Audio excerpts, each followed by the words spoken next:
podcast. I'm your host, Rachel Abbassi. I'm a grateful recovering alcoholic and stroke survivor. Welcome. It's a beautiful day outside.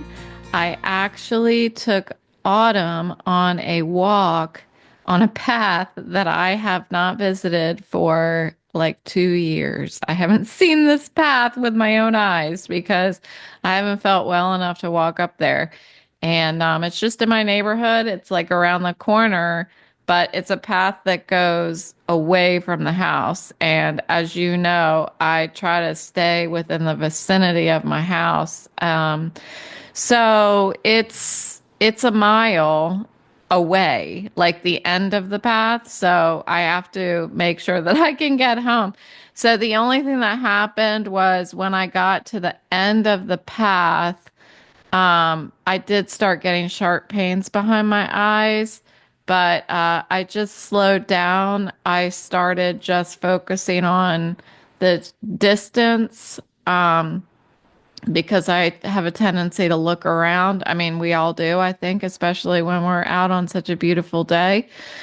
So, I just coped with it and we ended up walking back. And I think Autumn is exhausted right now. She's staring at me. She's laying on the bed, stretching it out. So it was really nice. And then I have spent the rest of the day making bracelets. So, I have a plan, which I've always got something up my sleeve. So, I have been writing an article to summarize the spoon and cup theory.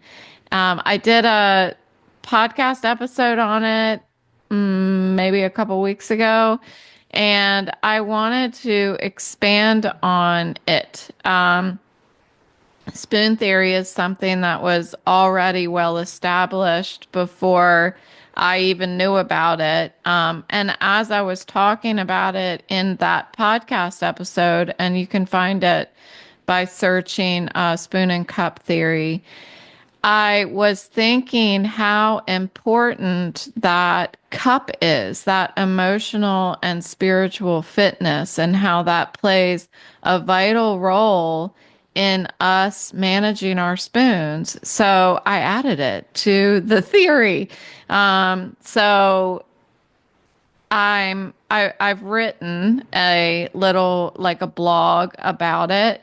And what I've also been doing is working on some bracelets that have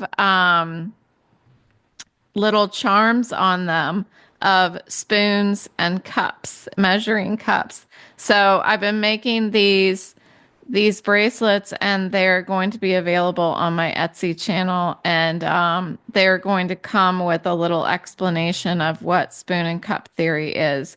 So they're going to be all different kinds of beads. You can get anywhere from like a boho type bracelet to pink, or whatever. There's all different styles. And the way that I've been making these bracelets is by upcycling jewelry that my sister gets for me from an auction. And it's so much fun. I told you yesterday that she brought to me this big Teddy Grams. That's the word I couldn't think of yesterday.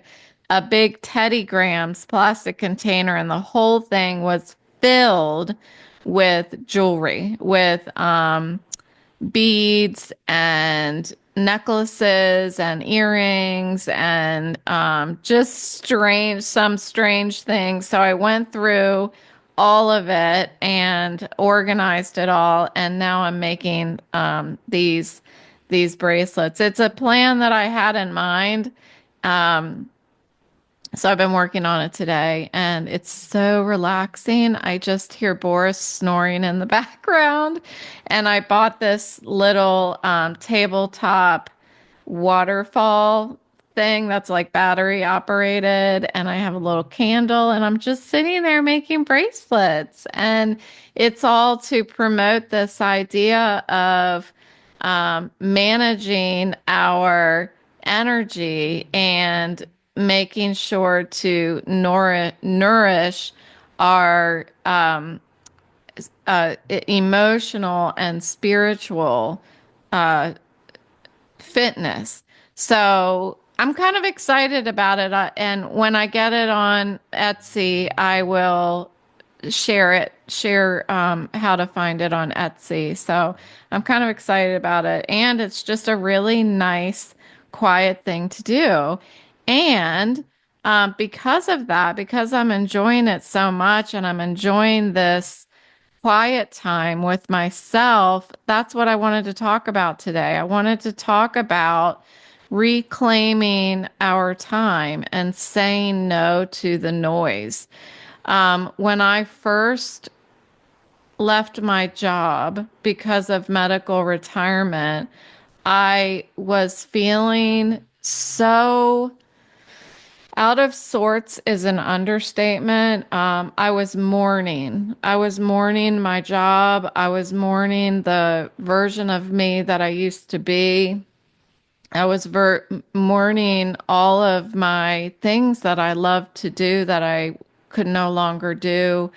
And what I began to see, and it wasn't right away, believe me, it's been several years. I guess what I'm starting to see, what's being revealed before me, is this idea that that stuff that I loved to do so much was really a thief stealing my time it from away from myself. For example, when we're working and when we're so centered on our lives revolve around these digital devices, which my life can't revolve around a digital device.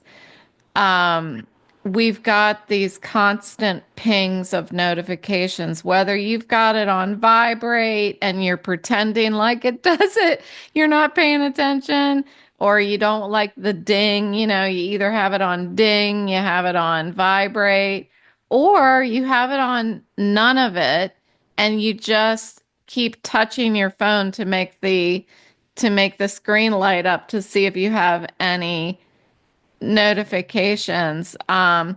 It's it steals even in milliseconds. It's stealing time away from yourself. You yourself are stealing time away from yourself.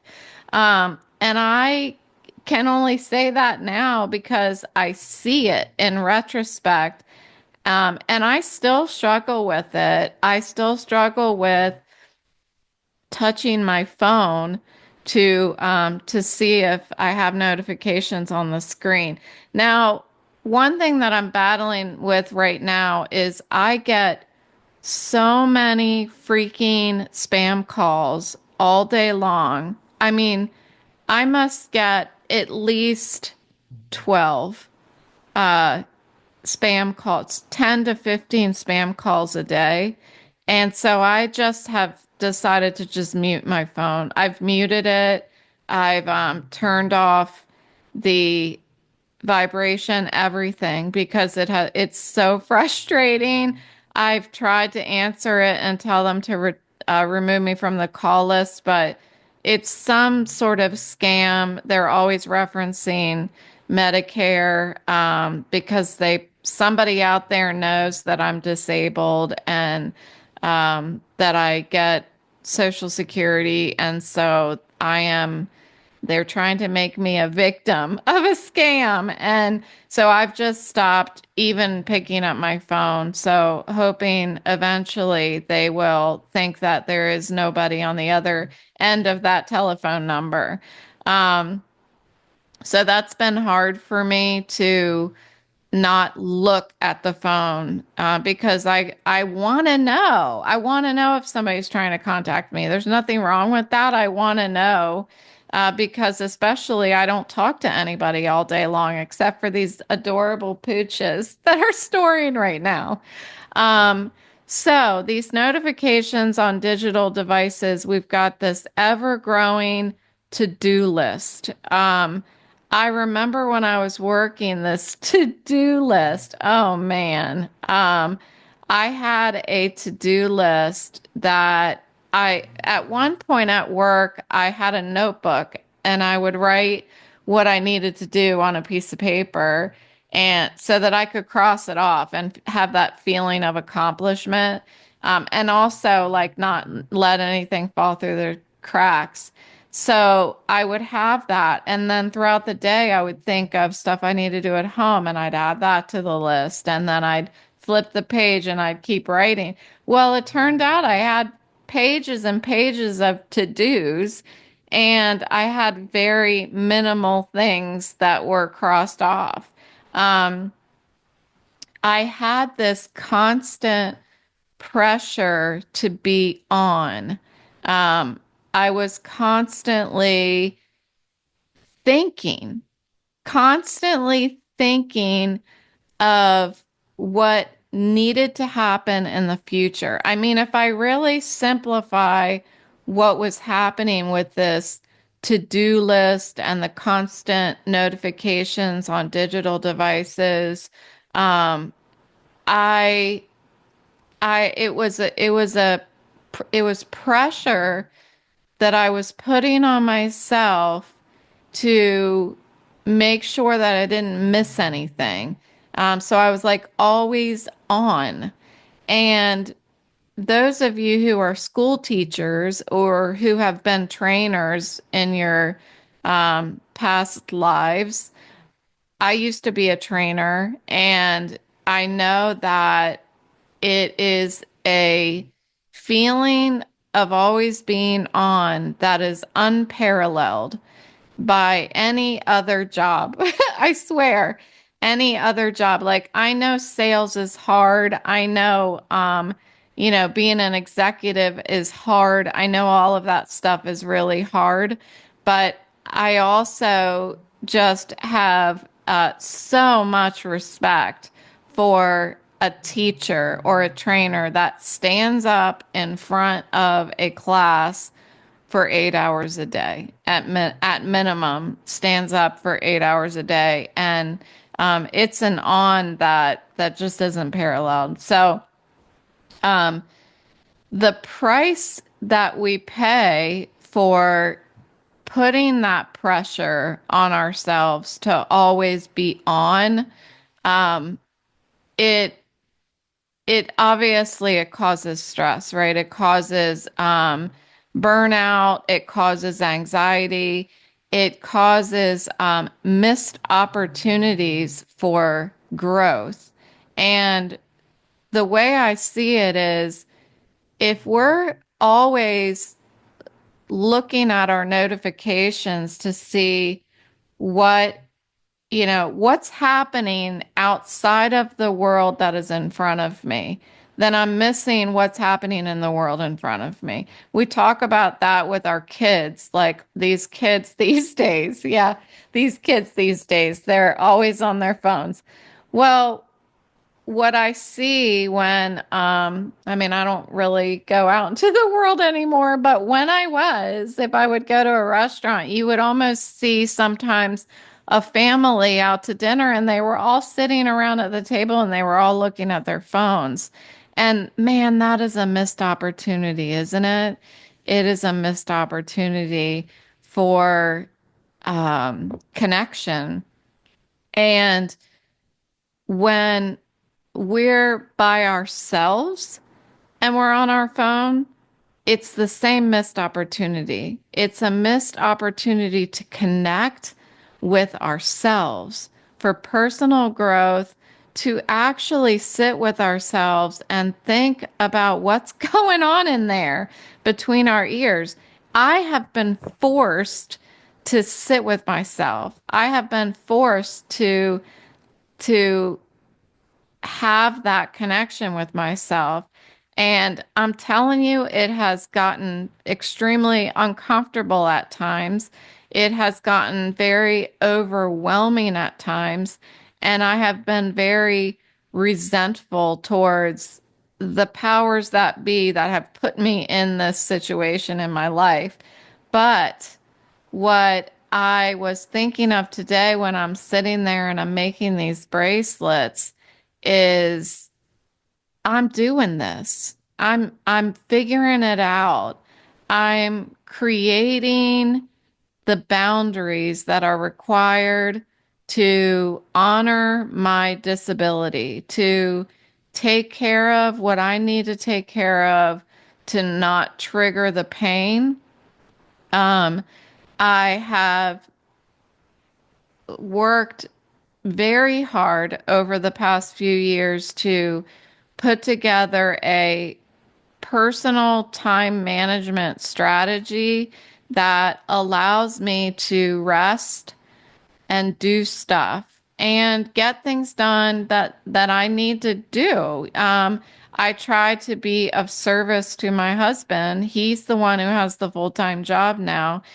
So I feel like it's a great way to be of service if I can make sure I'm well rested enough to make dinner so that he's not coming upstairs and has to figure that out himself. Um, it's it's what I like to do. It's what I want to do. And the problem, little bit of problem, is that when I can't do it, when I don't manage my time well enough and I don't make dinner for us, I feel I beat myself up a little bit about it. And I shouldn't do that. I feel like not that I have failed my disability or whatever, but I feel like I have failed at giving back to him when he's given me so much. And it's not fair to me to beat myself up for something like that. I'm doing the best that I can, and sometimes I feel like I don't do good enough, just like any other job. Like this is my job. I make up my own jobs now, and my podcast is my job. I'm creating these bracelets. What I want to do is I want to be able to sell them on Etsy.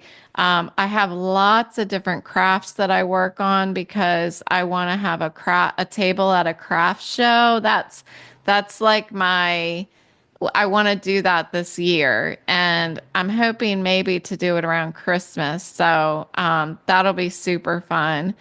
And yeah, so I need to be able to say no to things that come up in my life that are going to trigger my pain, are going to disrupt my priorities. I need to have boundaries. And what I was thinking of is just because I've had a stroke and I have chronic pain and a disability that requires me to um, measure out my spoons, like I was talking about, and make sure that I'm filling up my cup and all of that stuff with the spoon and cup theory. Coincidentally, I was just talking about that, but I need to have these boundaries, and just because I had a stroke, that doesn't mean that other people who have not had a life-changing health event don't also have to have boundaries. And isn't it something that a lot of times we don't create boundaries until we have to? Um, I was listening to a church service that was it was recorded on Sunday, so I was just listening to it this morning, and it was talking about how clarity comes in crisis. And I feel like there's a lot of these things that we can do to better ourselves and to take care of ourselves. Um, it happens once we reach a point where we have to do it. I have chronic pain, so I have to have boundaries. Why didn't I have boundaries before? Because I didn't feel like the side of it, if we're talking, if we bring spoon and cup theory back into it, I didn't feel like managing my cup, making sure my cup was filled was important enough. I was always looking at the physical side. Am I tired or am I not tired? But there's so much more that feeds into who we are as people. And I can draw boundaries so much more easily around protecting my physical health than I do about protecting my mental and my spiritual, my emotional health. So I thought that that was kind of fascinating as I thought about it today. Um, so things like unplugging from digital distractions at certain times throughout the day, um, longer times would be great, but I know that a lot of us just depend on it for our jobs and stuff. But being able to unplug from a digital device, and let me get this straight. When you unplug from a digital device, because you have to, it is the most uncomfortable. It's like it's like restless feeling. It's like a restless syndrome that you just can't shake because you just I was so reliant on it. I had no idea. I mean, I know that I ingested all of my information from digital devices, but it's so much more. It's we don't even have to think about something anymore. If I'm thinking, what was that guy's name who he sang in the Country Music Awards, and I swear it was like 1983. I'm randomly pulling that out of the air, but I just have to Google it. I just have to grab my digital device. I don't sit back and think. I swear my thinker is getting so much more lazy. And now that I don't have the digital device, um, I also don't have a I have a cognitive deficit so that memory and word finding is challenging. So not only can I not think of the word even more so than I used to, it is not a good idea for me to go on to a digital device to look it up. So I really am working overtime to think of these words and exercise my brain. So what it is I'm reclaiming my time. I'm spending time with myself. I am picking up responsibilities that I used to have back before we had digital devices, things that I always rely on a digital device. I get to think about it now. And I feel like as a person, that's my responsibility to keep my thinker working and not just get lazy because what are we going to be like if we all just stop using our brains and we're all just like, I mean, you see it. We're all walking around staring at our phone. So, reclaiming my time back has really been a, a positive experience, and it has been very challenging to embrace the art of saying no. And I am embracing the art of saying no to protect my physical health. That's why this all started. But what I'm encouraging through this episode is to embrace the art of saying no to protect your peace, to protect to reclaim your time. That's how we are able to live with purpose. I can't have purpose if my thinker is turned off. Um, I can have purpose if I'm spending time with myself and really thinking about what do I like to do? What do I like to do with my time? What have I done for myself lately? Just put down my devices and sit in a quiet room listening to my dog snore and think, what should I do? I find myself in that position a lot now. And there's something to be said for that. There's something to be said for, and I'm not talking about sitting down with the TV on. I'm talking about sitting in a freaking silent room without a device and just thinking, what do I want to do right now? And let it be okay to just look out the window. And that's something that I find I really enjoy. Um, and granted, that's because I cherish what I get to look at a lot more than I used to. And I've always loved my eyeballs, but um,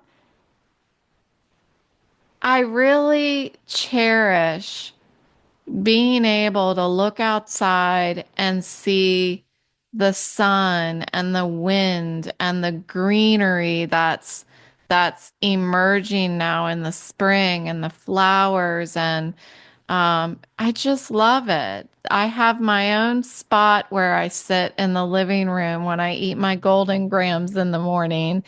And I just look out the window and I truly appreciate that time of relaxation.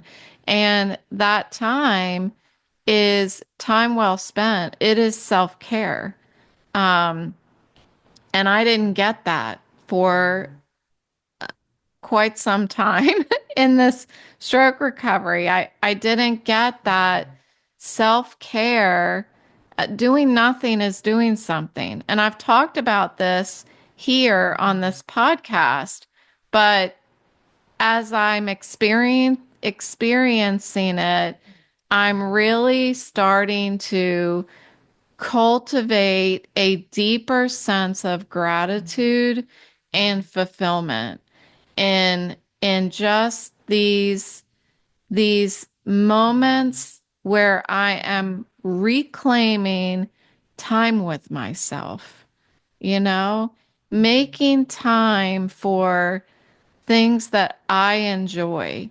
Um, when I was working, I didn't have a lot of that. I felt like I enjoyed what I was doing. I enjoyed writing. I enjoyed doing all of the digital graphic stuff. I loved being creative and doing marketing stuff. I loved my job, but it was my job. And what about doing creative stuff for myself? What about activities that align several things all at once that I enjoy, like making bracelets? Um, I love designing the jewelry, figuring out what beads to put together. I also love jewelry. I love being creative. And I love doing things for other people.